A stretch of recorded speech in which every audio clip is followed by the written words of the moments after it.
Writer's block. Probably the age-old question for all writers is, how the heck do I overcome writer's block? And as someone who has been dealing with this very specific issue for the 10, 11, going on 12 years that I've been writing books, I have some pretty good tips, I think, that have helped me continue to be productive while also preserving a little bit of mental sanity because, you know, it's not healthy to just constantly push through blocks, but at a certain point, you kind of have to because, especially when it's starts to become your job, you're gonna have to do it whether or not you want to. And so here are 5 tips that have helped me, and maybe it can end up helping you too. My first tip, and this is really something that I've only started doing in the last couple years, I used to write my first drafts way more detailed, and part of the issue with that is that I would get really stuck on certain scenes because I would think, okay, I know that I named that city at some point, but I couldn't remember where I had named it. I never wrote it down because I don't really outline it all. I don't really keep track of notes or anything like that.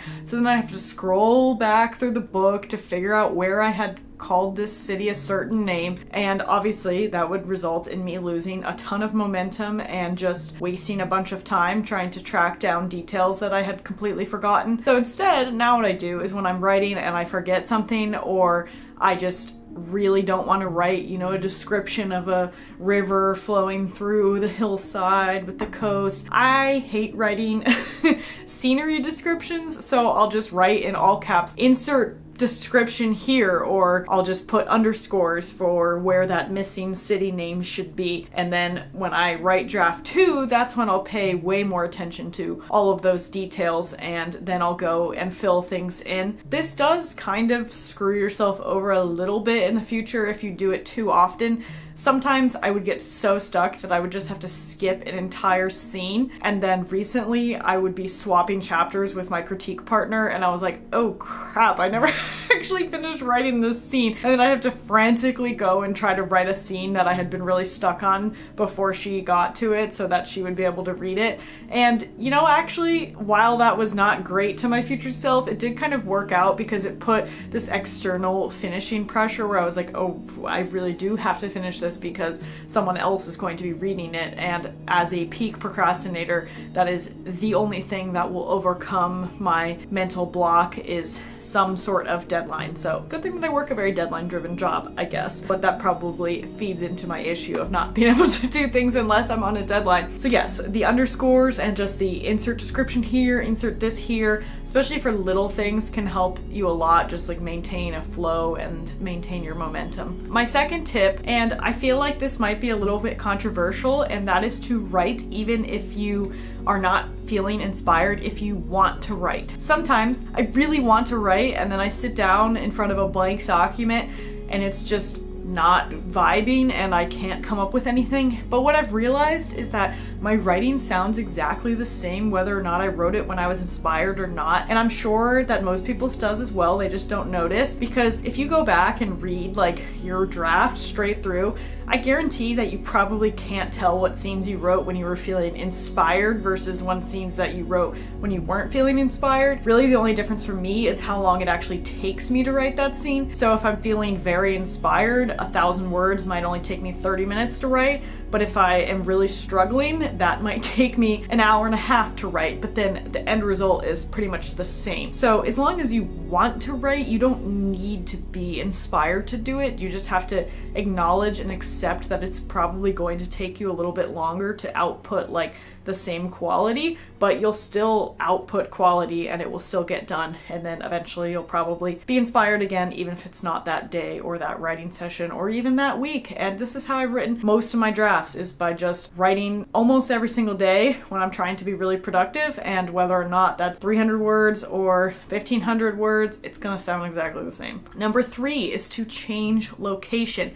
And I don't even necessarily mean out of your house, because I am not a cafe writer. I am not a library writer. I cannot write when there are people moving around me, or I will just spend the entire time people watching. But even within my house, I spend a lot of time in my office at my desk, because I also work from home. So I work a job that is at my desk and then I log out and I write from my desk. And getting tied to that specific location can be very mentally draining, and sometimes just moving downstairs and being on my laptop or writing in bed or writing at the kitchen table, just changing scenery really helps you with a little bit of unblocking. Obviously, I think my most speed productivity is probably when I'm at my desk, because I have my best keyboard, I have the best ergonomic setup, double monitors, all that good stuff. But sometimes just it can feel really, really, really good to just move somewhere else in your house. Related to that, we have tip number 4, and this is kind of a weird one, and maybe this is just the way that my brain works, but changing keyboards or fonts, oh my god, it helps so much. If I switch from writing at my desk with my mechanical keyboard to writing with my laptop keyboard, just something about the fresh and new and interesting tackiness of the keyboard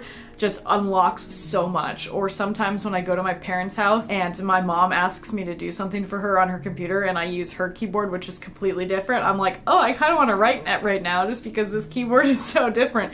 So sometimes I love to just switch out my keyboard, even though it seems ridiculous to store multiple keyboards in your house, but it really does help me overcome that block. But if you don't have multiple keyboards, something pretty easy to do is to just change the font that you're writing in. I can kind of tell when I'm working on a document and I just get really tired of seeing the same font.